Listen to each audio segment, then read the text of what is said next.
Hello, my name is Philip Enriquez, and this is my Lab 3 of Physics 2111 about black holes. Here is a table of contents and a brief rundown for this lab.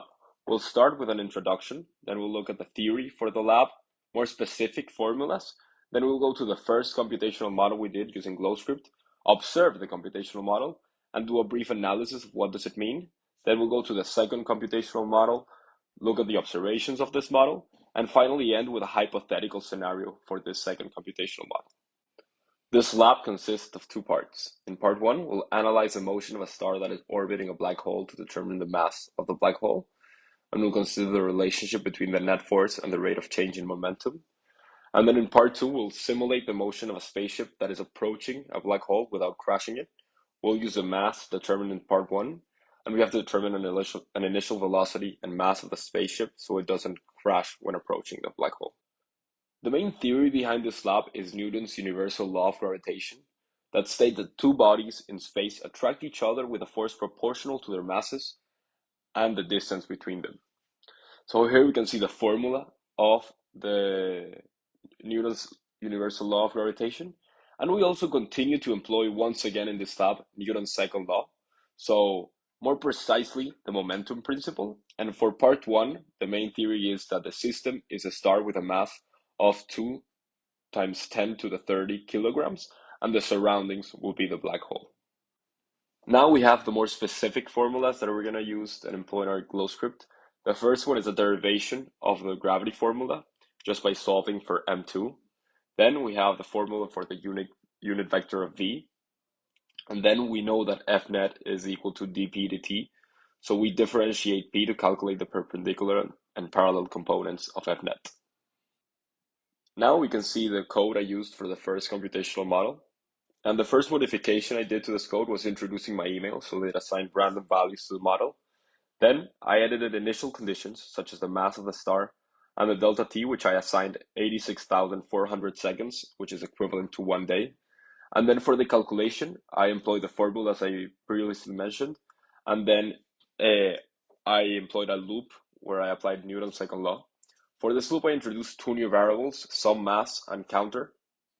And I finally calculated the mass of the black hole with the sum of all the sum mass divided by the counter, so it was the average of all the masses calculated for the black hole. Here we can see how the code ran, showing an orbital motion of the star around the black hole. In the orbit, we can see three arrows, a blue one, an orange one, and a purple one. The purple one indicates F-net parallel, the blue one indicates F-net perp, and finally the orange one indicates F-net. Now let's analyze what this first computational model actually means. And we asked ourselves, are the net force and its parallel and perpendicular components different to the rate of change of momentum and its parallel and perpendicular components? So we go to Newton's second law, which states that the rate of change of momentum is equivalent to the net force.